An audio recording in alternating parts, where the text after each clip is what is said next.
Heidi, une orpheline de 5 ans qui a vécu recluse avec sa tante Dete et n'est presque jamais sortie de chez elle, est envoyée dans les Alpes suisses pour vivre avec son grand-père.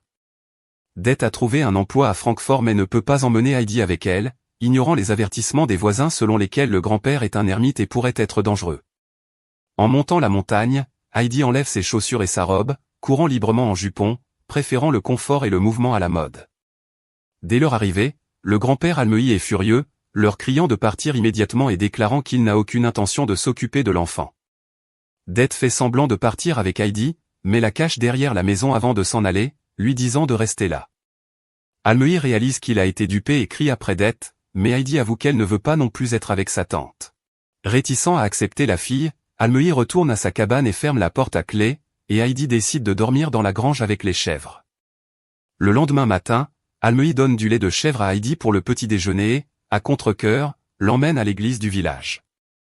Le prêtre examine attentivement Heidi et dit qu'elle est en bonne santé et robuste. Le prêtre pense qu'il est du devoir d'Almei de s'occuper de son propre sang, mais lorsque le grand-père refuse catégoriquement, il annonce qu'il ira à Meyenfeld, un village voisin, 3 jours plus tard pour trouver un fermier qui pourrait prendre Heidi. De retour à la maison, Heidi se demande si elle devra dormir à nouveau dans la grange. Almei lui dit brusquement de dormir où elle veut. La cabane ne contient qu'un lit et une chaise, alors Heidi cherche ailleurs et découvre une étroite échelle en bois. Elle grimpe l'échelle et trouve un grenier rempli de foin, qu'elle décide de faire sa chambre. Heidi dit à Almei qu'elle veut rester avec lui, mais il ne répond rien. Le lendemain, Peter le chevrier vient chercher les chèvres d'Almei. Le grand-père en profite pour demander à Peter d'emmener Heidi dans la montagne et de lui apprendre à s'occuper des chèvres. Almei prépare du pain, du fromage et de la saucisse pour le déjeuner d'Heidi. Heidi est ravie et monte la montagne avec Peter, courant avec les chèvres, savourant une vie bien plus libre que celle qu'elle menait enfermée avec sa tante. Pendant qu'Heidi s'amuse, Peter mange une partie de son déjeuner et, quand elle le remarque, il accuse les chèvres. Soudain, 2 chèvres commencent à se battre, et Peter les frappe avec un bâton pour les arrêter. Heidi s'oppose fermement à ce comportement, l'arrête et lui fait une proposition. Si Peter ne frappe plus jamais les chèvres, elle promet de partager la moitié de son déjeuner avec lui chaque jour. Peter accepte volontiers mais lui demande de garder le secret vis-à-vis d'Almei. Des rumeurs circulent dans le village selon lesquelles le grand-père aurait tué quelqu'un par le passé. Quand Heidi rentre chez elle, elle se montre nerveuse devant son grand-père et dit qu'elle va dormir dans la grange. Almei comprend immédiatement qu'elle a entendu les rumeurs. Il demande à Heidi si elle va croire les rumeurs sans fondement ou ses propres yeux et oreilles. Heidi décide de suivre son jugement, serre Almei dans ses bras et monte au grenier. Le lendemain, tandis qu'Heidi continue de tisser des liens avec Peter et de s'amuser dans la montagne, Almei est touchée par son affection et construit une chaise en bois. Quand Heidi revient, elle est surprise de trouver une deuxième chaise à table et apprend une merveilleuse nouvelle. Almei lui a permis de rester pour toujours. Plusieurs semaines passent, et Heidi passe des jours joyeux avec Peter. Heidi se coupe même les cheveux pour être plus à l'aise avec la vie en montagne. Un jour, Peter dit qu'il ne pourra pas lui rendre visite pendant les mois à venir car il doit aller à l'école, mais promet de la revoir au printemps. Il lui suggère de venir chez lui en attendant. Heidi commence aussi à vouloir aller à l'école, et chaque fois que les deux se rendent au village, les voisins rappellent à Almei que l'enfant a besoin d'éducation et d'amis. Almei refuse, disant qu'il est impossible pour Heidi de descendre la montagne et d'aller à l'école pendant l'hiver. Quand la neige commence à tomber, la routine devient monotone. Almei sculpte un petit oiseau en bois pour remonter le moral d'Heidi, mais cela n'a que peu d'effet. Il lui construit ensuite une luge, ce qui est un succès. Les deux s'amusent à descendre la montagne ensemble en luge, et plus tard, Almei emmène Heidi chez Peter pour qu'ils jouent ensemble. Heidi rencontre la mère et la grand-mère aveugle de Peter, et apprend que son père est décédé. La grand-mère a perdu la plupart de ses dents, a du mal à manger, et leur repas se compose principalement de pain rassis en raison de leur pauvreté. Peter a des difficultés avec ses études et remet en question la nécessité d'étudier, pensant que la lecture n'est pas nécessaire pour s'occuper des chèvres. Sa mère, cependant, insiste fermement pour qu'il continue d'étudier. Quand Almei vient chercher Heidi, elle dit qu'elle réalise maintenant à quel point elle est chanceuse. Les années passent, et Heidi mène une vie paisible et joyeuse avec son grand-père. Un jour, Dete réapparaît, affirmant qu'elle a trouvé une excellente opportunité pour Heidi chez son employeur à Francfort. On dit qu'Heidi pourra y aller à l'école et se faire des amis. Almei refuse de laisser partir Heidi, lui reprochant pourquoi Dete, qui a abandonné Heidi il y a des années, se soucie de sa nièce maintenant. Embarrassée, Dete s'excuse en disant qu'elle n'avait pas le choix à l'époque. Elle se dispute avec Almei mais ne parvient pas à le faire changer d'avis. Dete fait semblant de partir, mais s'enfonce plutôt plus profondément dans la montagne et trouve Heidi qui s'occupe des chèvres avec Peter. Dete répète son offre, et quand Heidi dit qu'elle veut rester, elle ment en disant qu'Almei veut qu'elle parte pour son avenir. Affligée, Heidi accepte à contre-cœur de partir avec Dete. Peter est témoin de cette scène. Quand il ramène les chèvres à Almei, le grand-père remarque l'absence d'Heidi et comprend vite ce qui s'est passé. Il court au village, mais à son arrivée, il est déjà trop tard. Dete est déjà parti avec Heidi, et les villageois se moquent d'Almei. Arrivée à Francfort, Heidi est emmenée au manoir Sesemann. Elle y rencontre le majordome Sébastien, la femme de chambre Tinette, et surtout la gouvernante, Mademoiselle Rottenmeier. Mademoiselle Rottenmeier est immédiatement dégoûtée par Heidi, la considérant comme une enfant sauvage sans manières. Dete rappelle que la famille voulait une fille innocente de l'âge d'Heidi pour être la compagne de Clara. Dete demande son paiement et s'en va, et Heidi rencontre Clara. Clara est une enfant en fauteuil roulant et ne peut pas marcher. Les deux filles deviennent instantanément amies, et quand Heidi frappe accidentellement la chaise de Clara contre la table, Clara prétend que c'est de sa faute pour protéger Heidi. Heidi est confrontée à de grands défis pour être acceptée comme l'amie de Clara. Les serviteurs baignent Heidi, l'habillent de vêtements et de bottes appropriées, lui apprennent l'étiquette de table et lui interdisent de courir ou de crier. Heidi doit également suivre les cours avec Clara. Elle surprend tout le monde en avouant honnêtement qu'elle ne sait pas lire. Mademoiselle Rottenmeier veut renvoyer Heidi immédiatement, mais elle ne peut pas le faire avant le retour du père de Clara, qui est en voyage. Pendant ce temps, la gouvernante doit continuer les leçons de Clara tout en apprenant à Heidi à lire. Heidi s'adapte rapidement aux règles de la maison mais conserve sa personnalité unique.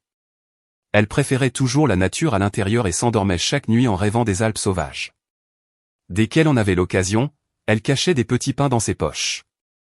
Le lien avec Clara s'approfondit, et Clara partage son histoire. Après le décès de sa mère, Clara est tombée gravement malade et a perdu la capacité de marcher. Avant l'arrivée d'Heidi, Clara se sentait seule et enfermée, et son père voyageait fréquemment. Un après-midi, Heidi refuse de faire sa sieste habituelle et demande à Sébastien d'ouvrir la fenêtre. Ne voyant pas les montagnes, Sébastien lui dit qu'elles ne sont visibles qu'en montant une haute tour de la ville. Heidi emmène clandestinement Clara hors de la maison pour voir la ville. Clara est rarement autorisée à sortir. Elles arrivent à la tour, et tandis que Clara attend à l'entrée, Heidi monte au sommet. Mais, à sa grande déception, les montagnes ne sont pas visibles d'ici non plus. Clara est laissée seule et se sent anxieuse, mais elle est ravie quand elle rencontre un vendeur de chats de gouttière et décide de les acheter tous. De retour à la maison, Mademoiselle Rottenmeier est paniquée de découvrir que les deux filles ont disparu et envoie les domestiques à leur recherche. Sébastien les retrouve, et Clara cache les chats sous une couverture. Une fois à la maison, Mademoiselle Rottenmeier tente de les réprimander, mais elle ne peut s'arrêter d'éternuer à cause de ses allergies. Les chats sautent des genoux de Clara, surprennent Mademoiselle Rottenmeier, qui grimpe sur les meubles, créant le chaos. Cette scène fait rire tout le monde. Ce soir-là, en guise de punition, Heidi n'est pas autorisée à manger. Elle doit se tenir dans un coin, face au mur, pendant tout le repas. Mademoiselle Rottenmeier la menace de l'envoyer à la cave avec les rats la prochaine fois. Heidi refuse de supporter un tel traitement plus longtemps. Après le repas, elle prend les petits pains qu'elle a économisés pour la grand-mère de Peter et tente de s'échapper. Mais Mademoiselle Rottenmeier l'arrête, lui disant qu'Heidi devrait être reconnaissante de porter de beaux vêtements et de recevoir une éducation. Ce qui blesse vraiment Heidi, c'est de voir Clara, déçue et les larmes aux yeux, courir dans sa chambre. À partir de ce jour, les rêves d'Heidi devinrent de plus en plus agités, et Clara refusa de quitter sa chambre. Tinette explique que Clara est malade, accusant Heidi de sa maladie. Se sentant encore plus coupable, Heidi va voir Clara lorsque le docteur dit que son état s'améliore. Heidi la rassure qu'elle ne veut pas partir parce qu'elle ne l'aime pas. Clara comprend mais supplie Heidi de ne pas la laisser, car elle est sa seule amie. Quand Heidi revient, Clara quitte à nouveau sa chambre et commence à assister aux leçons. La lecture reste une tâche difficile pour Heidi. Quelques jours plus tard, Monsieur Sesemann, le père de Clara, rentre à la maison avec grand-mère Sesemann, que Mademoiselle Rottenmeier craint. Clara est ravie de retrouver sa famille, et les deux Sesemann sont ravis de rencontrer Heidi. Monsieur Sesemann est particulièrement fier de sa décision de trouver une amie à Clara, voyant que la santé de sa fille s'est améliorée. Mademoiselle Rottenmeier tente de rabaisser Heidi, disant qu'elle est toujours mal élevée et illettrée. Mais grand-mère Sesemann dit qu'elle jugera Heidi par elle-même. Cette nuit-là, grand-mère Sesemann lit une histoire au coucher à Heidi mais ne la lit pas en entier, l'encourageant à lire le reste elle-même. Heidi avoue qu'elle ne sait pas lire, se souvenant que Peter avait dit que c'était inutile. Grand-mère Sesemann lui conseille de ne pas croire tout ce qu'elle entend. Heidi est tellement curieuse de connaître la fin de l'histoire qu'elle décide d'apprendre à lire avec diligence. Le lendemain, grand-mère Sesemann dit à monsieur Sesemann qu'Heidi est une enfant incroyable et qu'elle peut apprendre suffisamment avec les encouragements appropriés. Cependant, elle souligne qu'Heidi n'est pas heureuse, car son esprit libre est étouffé par l'environnement du manoir.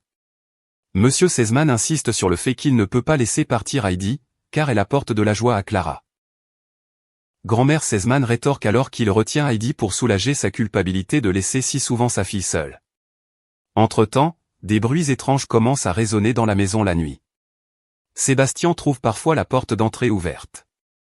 Les domestiques et mademoiselle Rottenmeier spéculent qu'il s'agit peut-être d'un fantôme, mais monsieur Sesemann rejette ces propos.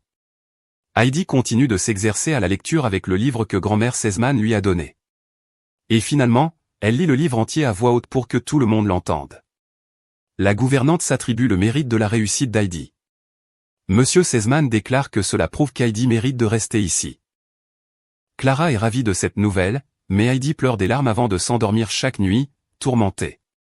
Un soir, après le retour de grand-mère Sesemann chez elle, monsieur Sesemann jouait aux échecs avec le docteur. C'est alors qu'ils entendent le bruit en question. Les deux hommes se munissent d'armes, pensant à un cambrioleur, mais ce qu'ils découvrent est Heidi en état de somnambulisme. Chaque nuit, Heidi descend les escaliers, ouvre la porte d'entrée, regarde au loin, puis retourne dans sa chambre. Et elle s'endort allongée au bout de son lit, comme elle le faisait au grenier avec les chèvres. Le docteur la voit trembler et demande à monsieur Sesemann d'apporter une couverture. Il découvre à nouveau la pile de petits pains qu'Heidi a cachés. Quand Heidi se réveille, le docteur lui demande où elle a mal. Heidi explique qu'elle a mal à la poitrine à cause du mal du pays. Le docteur prend monsieur Sesemann à part et lui dit qu'Heidi souffre d'une grave nostalgie qui affecte son système nerveux. Elle doit absolument retourner chez elle. Au début, monsieur Sesemann s'y oppose, mais il change d'avis pendant la nuit en repensant aux souffrances de sa défunte épouse. Le lendemain matin, quand Clara demande qui est le fantôme, son père explique qu'Heidi a fait du somnambulisme à cause de sa douleur. Il annonce qu'il va renvoyer Heidi chez elle. Clara, en colère, crie sur Heidi et se précipite dans sa chambre. Heidi est heureuse de retourner auprès d'Almei, mais elle s'inquiète pour Clara. Elle tente de lui dire au revoir, mais Clara ne lui ouvre pas la porte. Quand il est temps pour Heidi de partir, les domestiques préparent un panier rempli de petits pains et d'autres aliments dont elle aura besoin sur le chemin de la montagne. Heidi confie son précieux oiseau en bois à monsieur Sesemann et lui fait promettre que Clara viendra lui rendre visite un jour. Après le départ d'Heidi, mademoiselle Rottenmeier est satisfaite, pensant que la paix reviendra.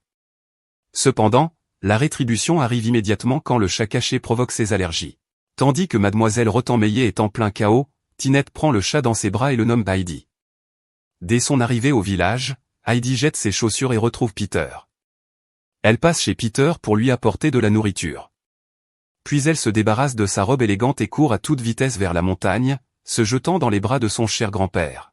Heidi retrouve sa routine sans difficulté, passant ses journées à s'occuper des chèvres dans la montagne avec Peter. Cependant, il y a quelques changements. Heidi peut désormais aller à l'école. En hiver, elle et Almei descendent avec les chèvres dans leur modeste maison du village.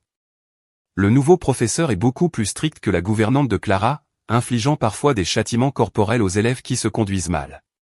Quand Heidi dit qu'elle veut devenir écrivain, ses camarades de classe se moquent d'elle, mais elle excelle dans ses études. En revanche, Peter a toujours des difficultés avec la lecture, malgré l'aide d'Heidi. Heidi envoie des lettres à Clara racontant ses aventures, exprimant à quel point elle lui manque et l'invitant à venir lui rendre visite à la montagne. Quand Clara reçoit la lettre, elle se sent coupable de ne pas lui avoir dit au revoir. Grand-mère Sesemann organise une expédition de domestiques pour emmener Clara dans la montagne. Les deux filles se retrouvent avec joie. Grand-mère Sesemann partage un verre avec Almei, lui demandant si Clara peut rester quelques jours et offrant de payer les frais. Almei est ravie d'accepter mais refuse l'argent, disant que Clara est leur invitée. Maintenant, c'est au tour d'Heidi de faire découvrir la vie en montagne à Clara. Clara ne porte plus que son jupon, mange sans couvert, caresse les chèvres, dort sur le foin et regarde les étoiles filantes. Les deux filles passent chaque instant ensemble, ce qui rend Peter jaloux. Il refuse les invitations d'Heidi et préfère garder seules les chèvres, laissant Heidi avec Clara, dont les mouvements sont limités par son fauteuil roulant. Un matin, Peter arrive à la maison avant que les filles ne se lèvent et trouve le fauteuil roulant à l'extérieur. Saisi par la jalousie, il pousse le fauteuil roulant du haut de la falaise et s'enfuit avec les chèvres. Lorsque la famille découvre que le fauteuil roulant a disparu, Almeuï devine immédiatement que c'est Peter qui l'a fait. Il porte Clara sur son dos et suit le chemin habituel des chèvres avec Heidi.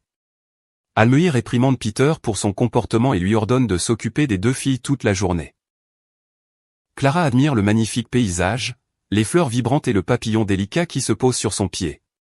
Le papillon s'envole, et Clara tend désespérément la main pour l'attraper, et à la surprise de tous, elle se lève seule. Marcher est toujours difficile, mais elle continue de s'exercer avec l'aide d'Heidi et de Peter les jours suivants. Touché par ce miracle, Peter adoucit son cœur envers Clara. Grand-mère Sesemann arrive pour chercher Clara, et Monsieur Sesemann l'accompagne, bien qu'il soit d'abord furieux que sa fille soit dans la montagne.